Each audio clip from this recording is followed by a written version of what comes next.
So it's my great honor to introduce our next moderator, who is uniquely qualified to skipper our panel on live news production over IP, having been in the throes of the IP transition herself.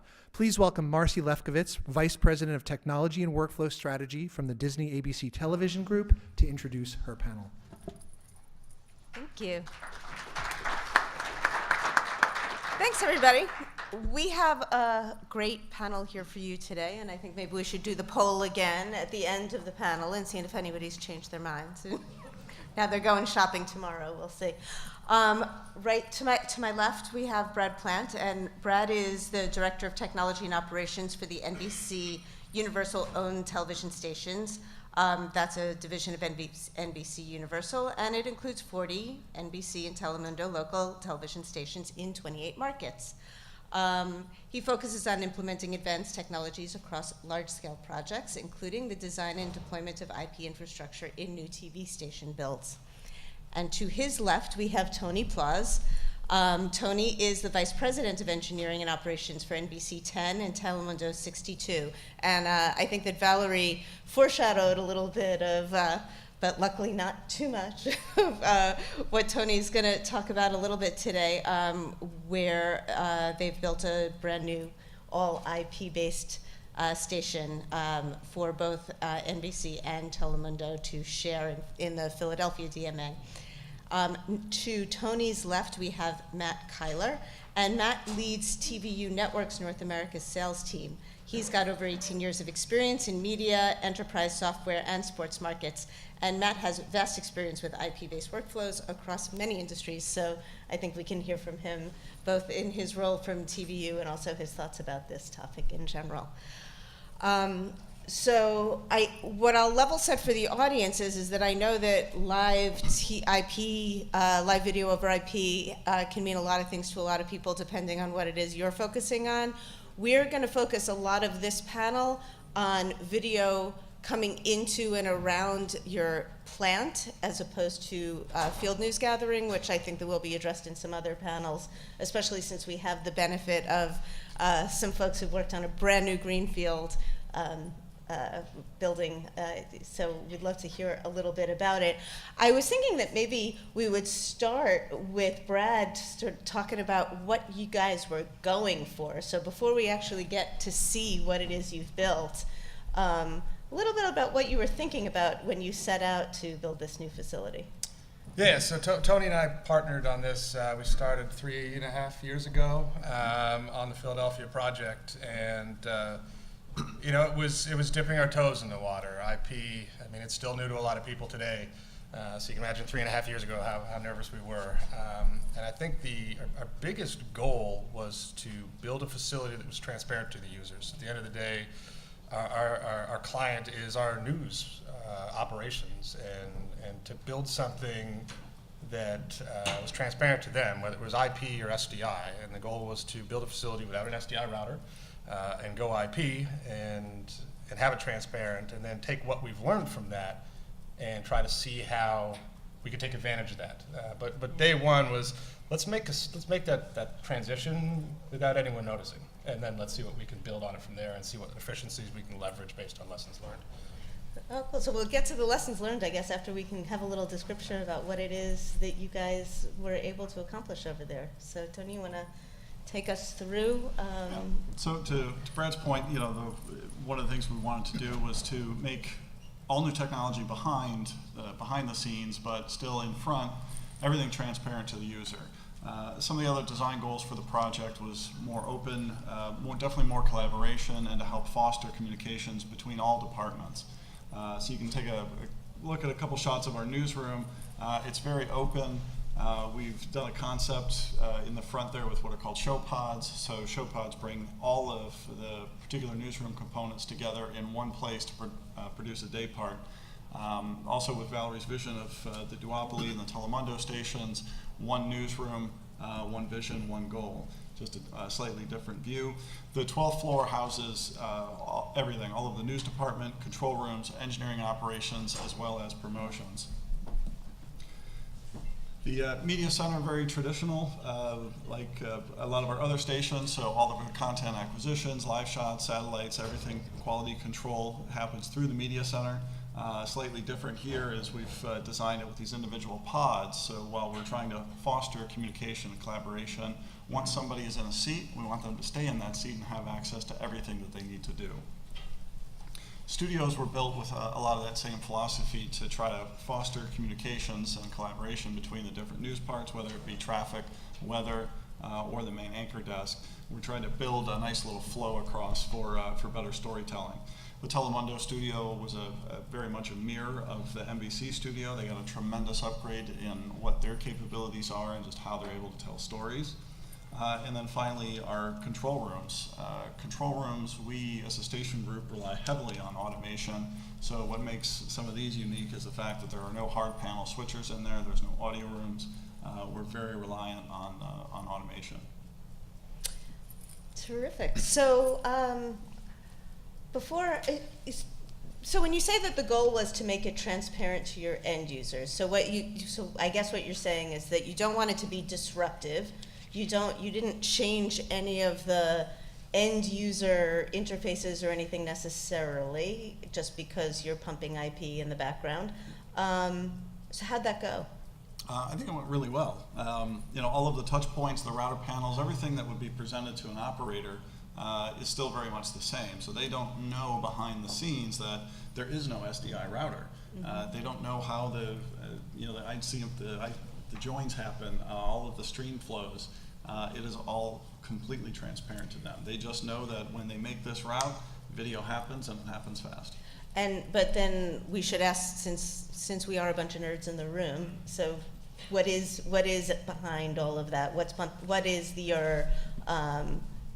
standard did you decide to go with, and what benefits did you see from pumping IP video in and around your plant? So we're 22-6 and 7 based. We did build 2 media fabrics, both X and Y, because as we kind of went into this, there was always a concern about redundancy, resiliency. We're using commercial off-the-shelf switches. We have a Cisco media fabric. So we built 2 of everything. 22-7 was kind of the one thing that was out there that we had some confidence in. 2110 really was still a big question mark at the time when you're trying to plan something so far in advance.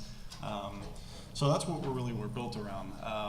We could not do a full IP facility everywhere. There's a lot of little SDI islands, so we have Grass Valley IPG on-off ramps into the media fabric, and that's how we manage our SDI islands that we have and getting the video in and out of the fabric.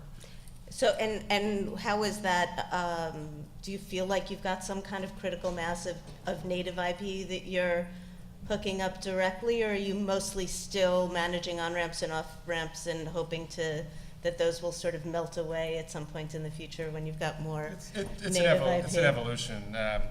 We joked when we entered into the design that we had what we called the rule of purple. Because we chose the Grass Valley gateway cards. We said, to be safe, we didn't know what the future of ISO 5 would be on endpoint control. We didn't want the vendors going out and spending time building custom third-party APIs for device control when we knew there'd be an open standard coming down the road. So we started off with that rule and said, hey, if it's not a native Grass Valley device, it goes through one of their gateway cards. And as we evolved through the design and working with the vendors was huge through this. We started to realize there were points where we could start to bring in native IP devices, certainly on the sender side. Mm-hmm. So on the sender side, there is no endpoint control necessary. So our graphics system offered a 2022-6 I/O board. And so we threw that I/O board in, and it spits out the multicast, and you program it into your control system, and away you go. So while I think we started off with maybe 10-15% native IP in the original design, it's probably more 25, but there is still a lot of SDI. But we're moving. So you're already and this was sort of 3 years moving ago, in a better direction. Yeah. And so Matt, when you hear that there's a new facility coming online that's going to try to leverage IP inside of the facility, what opportunities do you see that, not for yourself as a salesman, but for the customer? It's very disappointing for TVU when we hear that. No, that's great. Yeah, I mean, two things. The vendor piece was alluded to. I think, especially this year, a lot of the people I look out and see in this room here, there has been more interaction on the vendor side when it comes to partnering, specifically because I think, our partners from a station and network side are pushing us to do that more in the vendor community, which I think is a good thing. We have enabled media symposium that many of you have been involved with, which is really the goal of that is to help further dialogue between vendors when it comes to IP-based workflows and metadata and improving things in the IP environment. So that's positive. And then, I think there's so much when it comes to IP-based production today in the cloud that is a tremendous opportunity. I think just us as an organization and some of the things we're doing with our station partners, specifically on remote production, we can do full cloud-based productions now. Like college football conferences are doing this, small station groups are doing this with their social media groups. So there's a huge opportunity today when it comes to IP cloud-based production. And I think we'll talk a little bit more about that in just a couple of minutes. I do want to, I want to talk a little bit, get into the weeds a little bit more on your facility and the challenges that you have faced and how you've overcome them. One of them that occurred to me might be difficult is your support staff and whether or not you needed to augment your support staff, change your support staff, train them differently. Like, did they all have to be network engineers all of a sudden? Did they have the skill set that was necessary to support this plant? Well, we don't need full-blown network engineers, but you do need somebody that is astute, right, with the network and your basic troubleshooting skills. We don't quite need a CCIE caliber engineer, but we need somebody a little bit better than a CCNA. So somewhere right in the middle. And Brad and a few folks from my team had the opportunity to go down with Cisco, work with the vendor to demo one of their broadcast-driven training classes. So I'm sure he can speak to a little more on what we're trying to work with the vendors so that the IT vendors really understand broadcast, and then broadcasters, they do have to understand that IT world. And honestly, out of everything up front, when it was asked, well, what's the biggest concern about this project? I think we looked at each other and went, well, training and the users and the education, because to what Brad said earlier, this was new to the station group. We wanted to see, kind of dip our toe in the water, so to speak, and really try to figure out the model moving forward. And we definitely know that we do have to retrain all of our broadcast engineers. They can't lose that, but at the same time, they do have to come up to speed in the new IP world. So they're going to be hybrids from here on out, absolutely. So Brad, what's your take on that?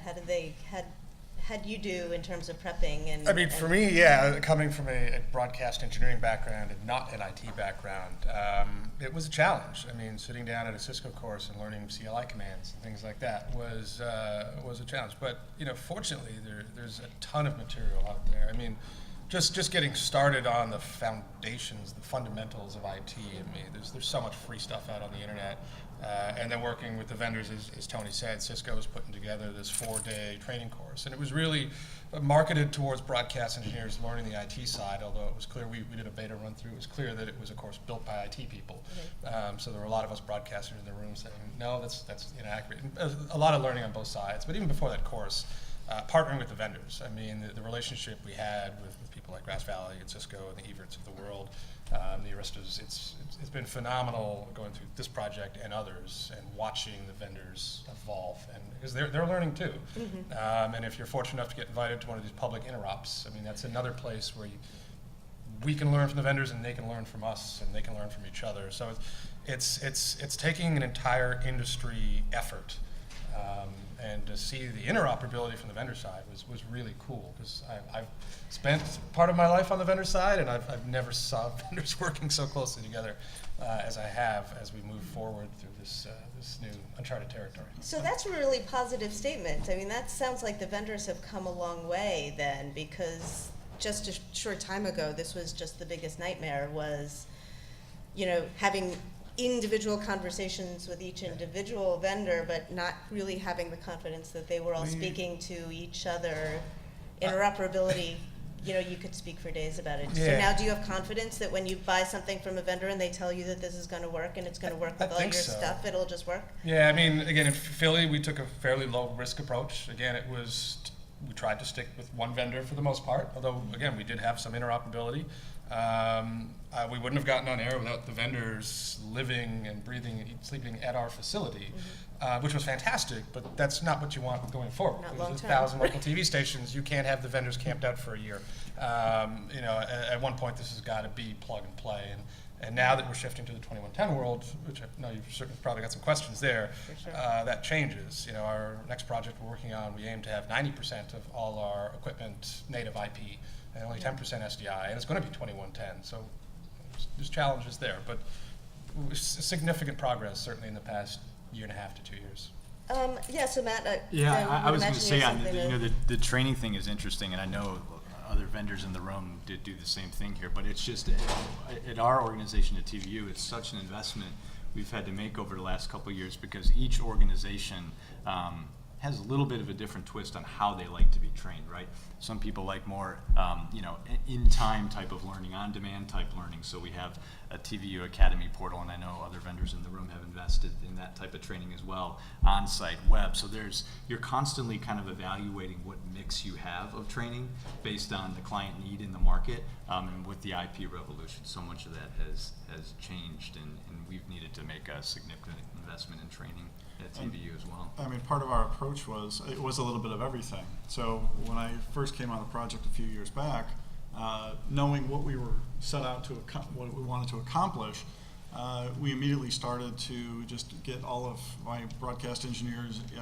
enrolled in lynda.com and going through the basic networking 101, and then more importantly, me having more of an IT background, was getting all of them to understand the OSI model, something that basic and fundamental to IT people really didn't exist in the broadcast world. So introducing them to that, getting them self-paced online training, the beta courses through Cisco, and then trying to get them involved early in the process to understand and start to learn the tech has been great. And then having Cisco as a partner willing to come on site and do some one-on-one time with the maintenance engineers to help them, come up to speed. So to your point, there's a whole variety of ways to train, and I think in such a big shift like this, you got to pull out every tool that you have. Use them all. Yep. Yeah. Use them all. Before we leave the topic of interoperability, I want to ask Matt one more question. So I wonder what it's like from the vendor perspective. When you hear that a customer is efforting more native IP, and when you're evaluating their needs and trying to right fit a solution for them, do you now need to ask a lot more questions about what they've got on the other end? I mean, I would imagine that, in the SDI world, all you needed to make sure was that the spigot was an SDI spigot, and you were pretty sure that it would all just kind of work. Right. So how much more homework do you have to do in advance to make sure that your end-to-end solutions are actually going to work all the way through people's workflow? Yeah, so our approach has really, we're always trying to solve a problem. Hey, what is the best way to solve this problem? And when we look at the IP world today, we're not naive enough as a vendor to say we can solve all of these challenges on our own as one vendor, especially from our perspective now that we're moving past the cellular bonding world of things into more complex-based IP workflows where, I think there's a play in things that we can do, but I think we're much more open-minded, and I really think the vendor community in general about working together really at the end of the day to solve an overarching problem. Where is our piece in this problem, and how do we work together to help solve that challenge? So do you have labs with other vendors' gear inside of your labs? We do, especially on the workflow side of things when it comes to the metadata piece, from the time that a story is being acquired all the way through the workflow that's defined by the client. So we do have specific vendors where they have our gear, we have their gear at our Mountain View office. So yeah, there's definitely a lot of that that's going on. Cool. So you built this brand new facility, and now you're already talking about changing it and upgrading. Yeah, Brad and I joke a lot about, while it is, the most advanced station in the group, it's also borderline outdated already, right? We're already thinking about upgrades, the path to 2110, the decisions that we made, and how do we get to that next step? How do we replace some of the things that we put in already? And then, with Brad's other projects, how do we take it to the next level based off everything that we learned throughout this process? So you're thinking that everything will probably, I guess a lot of people are thinking that it will all converge at 2110 and hopefully we'll arrive at a stable, happy place there. I think so, yeah. Is that what we're banking on? That's what I'm banking on. When we were chatting earlier, you made a good point that 2022-6 is appropriate for certain applications, and it is. It mimics SDI. It's encapsulated SDI, and we have it's a TR04 workflow, AES67 and 2022-6. But there are vendors who were late to the IP game and are skipping over 2022-6, and I would bet not everyone is going to support that. So I think 5 years from now, if you're looking at building a greenfield, or even today, like our next project, we are looking for 2110 across the board. We are targeting 100%. Realistically, we're probably looking at 90%. And this is a facility we plan to have on air. Valerie talked about it in her keynote. It's the Las Vegas project. We plan to have it on air next summer.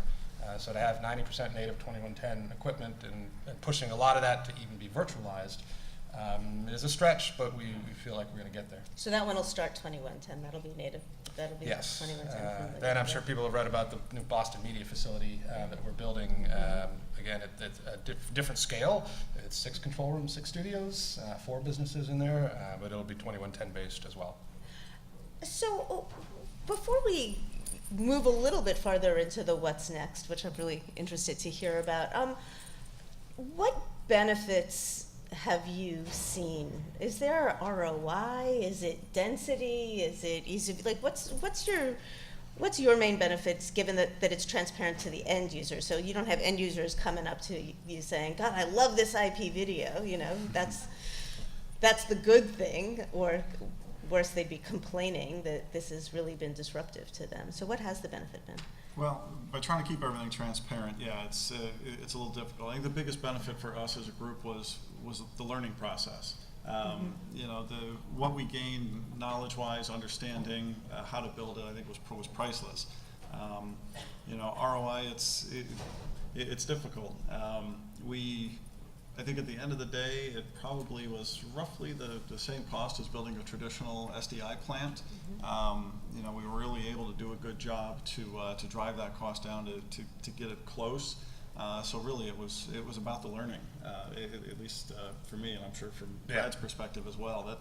That's been the biggest payoff, is again dipping the toe in, seeing how far we can take it on that first iteration. And what we can learn, and the one thing we learned is that if anybody says they're an expert at this, they're flat out lying. I mean, because we went through an awful lot with a whole myriad of vendors, and just different things that we wouldn't think were going to be an issue, ended up being a big issue throughout the whole project. So there's a lot less predictability. You plan and plan and plan, and you still are a little bit unsure about how things are going to behave once you actually plug them in and turn them on. Is that fair to say? Yes. What about you? I mean, what are you thinking, Brad, about, given what you've learned from this project? What are you thinking are the best next steps? Well, I mean, for me, I look at IP is the step into a virtualized environment, getting away from dedicated FPGAs. Now listen, FPGAs are far more efficient in certain areas and may never leave, but there's a lot of what we can do today can be done in CPU and GPU environments and be virtualized. So the IP transport layer is the way of getting into that world, not going out and buying your proprietary SDIO blades and putting them in big proprietary boxes. So this is a necessary first step. It is, and that was the ROI. It's the learning, it's building the foundation of knowledge, and then taking it to that next level, in our future projects. Okay, so what's it going to be? The future projects? Yeah. Well, so I mean, as Valerie talked about, centralizing. For the Las Vegas project, we talked about we have a centralized master control hub in Denver, Right. Centralized graphics creation in Dallas. Well, Dallas also happened to be a great place to centralize a lot of back-end equipment for these smaller telemundos. And I'll be clear, this is not centralizing newsrooms or centralizing production operations. As Valerie said, local news is local. That's a huge focus. And the idea is to lift up the technology piece and centralize that. A lot of these small market stations don't have a technology leader. It's a regional technology leader, and that's just not, doesn't work for us. And there's maybe two, three engineers that have to maintain all of the technology, which keeps getting increasingly more complex. So the more we can take away and centralize, the easier it is for that operation to run. Again, for the users, the goal is transparency. They should not know that the equipment is living in another state. They should have full immediate access to all of their tools they have today. So we are lifting that and dropping it in Dallas, where we've got a very big and strong support team. And we will build out a data center model based around a 2110 spine and leaf backbone. Again, pushing towards, at least for Las Vegas station number 1, 90% native IP devices, pushing towards virtualization with a lot of our vendors, so that we can start consolidating footprint. When we can collapse 32 RU of graphics down into 2 RU UCS, that's a win. That's a huge win for us. So that's the kind of stuff that we're pushing for.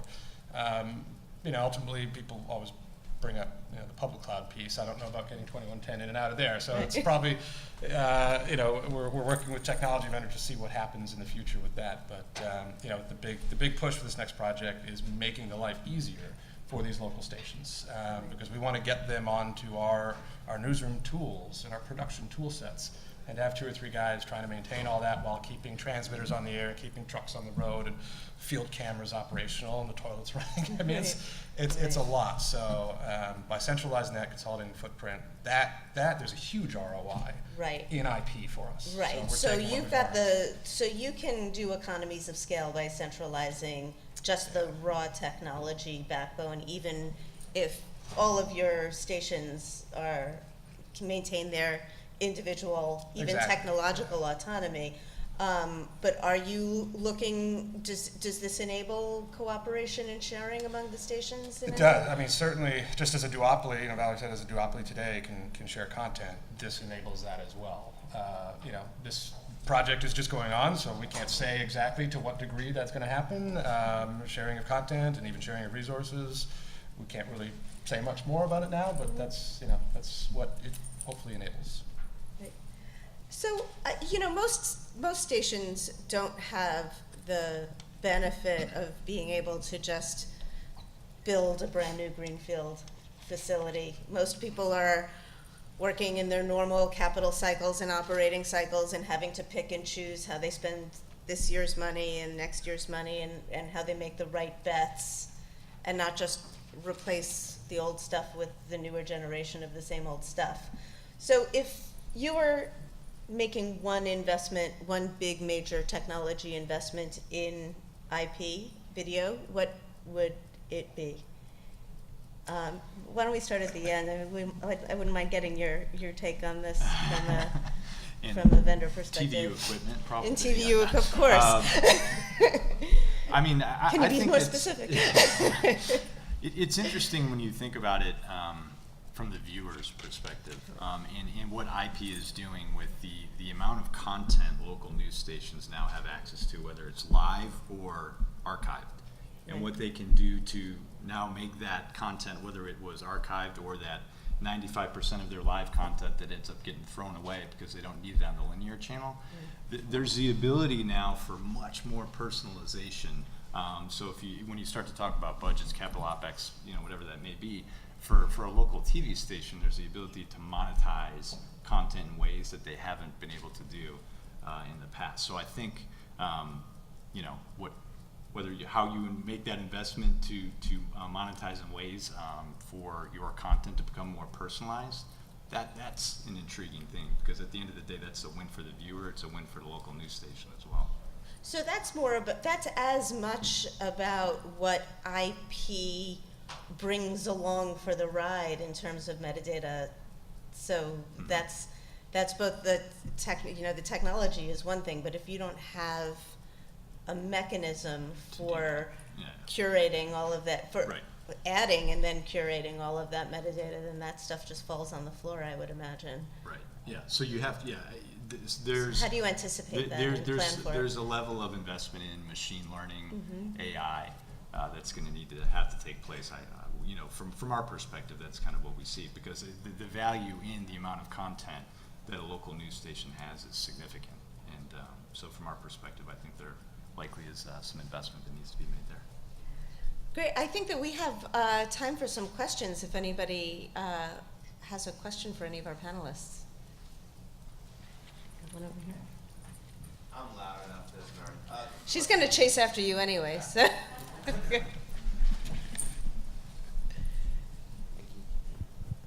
Glenn Dixon with TV News Check. Question for Brad and Tony. I guess you can take a stab at it too. But as you look to take advantage of virtualization and maybe cloud-based operations for live news, how challenging is that from a latency perspective? You know, I've been writing a lot about cloud-based master control operations for cable networks, you know, doing things that they're not trying to do live programming, they don't have time sensitivity maybe with affiliates. Can you speak to that? And how big an issue is latency now, and where do you see that being, you know, in 3 to 5 years? We'll know shortly, but yeah, it is. So, you know, for this project we're working on in Dallas, where we're basically moving the equipment room from Las Vegas to Dallas, latency is a huge concern, because again, the #1 goal is transparency to the users. You're still going to have a control room in Las Vegas in a studio, and the operator has to hit a button on his APC system, and he has to see the video switch on his monitor wall. But that means it needs to get to Dallas and get processed and come back. So we'll be looking at codecs like the new TRL-1 2018, which is ultra low latency. To the cloud stuff, I can't even comment on that, because even using a JTK ultra low latency codec, it's still a lot of bandwidth to get into a public cloud. So, you know, in my personal opinion, I have none on that yet. You know, we're going to continue to work with vendors and see how that comes along. But for what we're building in a private data center, it's a huge concern, because we have to make and feel like things are instantaneous and transparent to the users. But we haven't lit up our circuits yet. We will have them soon. So you can ask me again in a couple months. I mean, network latency itself, really, I don't think is that big of an issue. I mean, to get a round-robin trip from Las Vegas to Dallas is, you know, it's no time now. But to Brad's point, moving all of the data, I think it's more of a bandwidth issue, and is it cost effective to say, all right, we're going to cram this much video down these huge pipes and pay for that. So I think there's latency, and then you've got the bandwidth concern as well. I mean, I could add a little bit to that as well. So what we didn't used to have to think about is the latency that inside the box itself for the vendor solutions. So most people are thinking, do I have enough bandwidth? Is there latency created by some kind of compression gear? In fact, those are usually somewhat predictable if you have your own network. But there's other points of latency just at every point in the IP video chain now. And now if you have some boxes, you sometimes have to upgrade them all, even if one of them dies, because this one's got 10 frames of latency and that one has 5 frames of latency, and you can't have different boxes doing the same work with different, you know, putting different points of latency into the, you're not in time anymore. The other thing that I would say to that question is, you know, pre-recorded for master control, if you've got a list-driven pre-recorded, you're good. If you're all live, you're good. It's that mixing of pre-recorded and live and trying to make that switch where it all of a sudden, you know, the operators can't, as you say, push the button, and so there's an anticipation almost of pre-hitting the button so that you're going to make the switch and it's going to look seamless. So we do that today with a master control hub based out of Denver, and an operator rolling that hub in a certain market. It's a 1 second, 2 second. They've got to anticipate it. You could not ask a technical director in a live newscast who's You know, we look at our LA market, they're doing a transition every 3 seconds on average. I mean, there's a lot of graphics. You couldn't ask them to anticipate a 2-second pre-roll every 3 seconds. Yeah. Be a nightmare. I keep joking that we should just start everything at a minute before the hour and just buffer all of our programming, and we'll get it down. A minute is all we need to buffer everything. Here's the follow-up. Does that mean that there's some pieces of the broadcast plan which are always going to wind up being on-prem? Or, you know, maybe there are things you're looking at putting in that Dallas facility that are going to wind up staying So, in Vegas or other? the only piece of equipment that I anticipate being local right now is a small multi-viewer for robotic camera control. Because adjusting pan, tilt, zoom, focus with even 100 milliseconds of latency would annoy someone. It's easy enough to be a TD, but it's going to be an experiment. This is just going to be another step in the, hey, we're learning, just like building the facility in Philly was. And we're going to learn as we go. And again, the philosophy is not to lock us into a specific design. It was interesting, you know, working with an integrator that had to keep the design very fluid because we're learning. We went through this in Philadelphia as well, changing the design as we went, as we learned new things. And I think we'll continue, and it'll be for the next several years. Did you get change order? Have the conversation with the irrigator beforehand. Because yeah, if you're building, whether it's greenfield or just experimenting with pieces, it's the design has got to be fluid. You can't lock anything down because the unpredictable is going to happen. It's just so early days. Any other questions? Yes. Hi. In your choice for vendors, when you're deciding for your IP workflow supply chain, how much do you compromise, which is latency versus quality? Which means, at what point will you say, this is the max out latency I can have, but this is the minimum quality standards I have to do? Or it's the other way around. Different networks have different priorities. So you may want to compromise latency, but have a better quality. What's your choice? Which way do you go? There's both. You know, and I mentioned J2K ULL, that's a high bandwidth, high quality, low latency. You know, that's going to be important for things like studio cameras, where latency is important. If we've got beauty cameras, I mean, they can be extremely high latency, and the quality can be perhaps a little lower. We try to keep everything high quality. The latency depends on the particular application, and is it latency critical or not? A studio camera is for a technical director to see. A sky camera on top of a building is not. Quality, yeah, we have a minimum standard, you know, that we try to maintain regardless.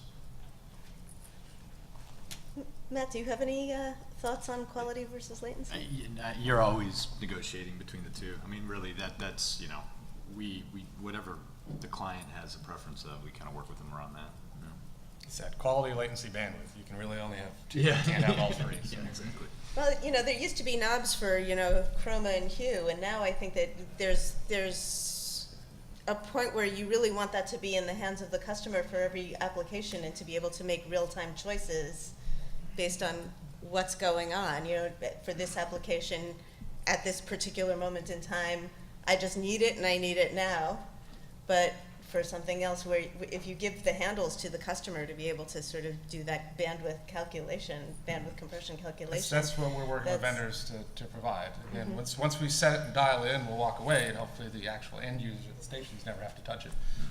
But those are the controls that we need, and whether it's playing with reference signals versus local and, and centralized and back timing, again, quality adjustments, bandwidth adjustments, until we find the best recipe. And it's going to be different in every place we walk into, so no perfect recipe. Right. So I have one, like, sort of a wrapping up kind of question. I have a 20/20 hindsight question. If you had one thing to do over or do differently, do you have anything that you would change your mind about or approach in a different way? Give a lessons learned to our audience?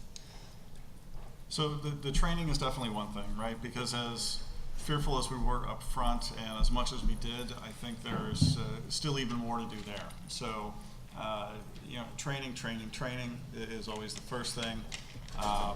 And then, I guess time, right? I wish I would have had maybe a little more time where we could have gone straight 2110 as opposed to the 22-6-7 world we're in now, and then having to plan for that upgrade.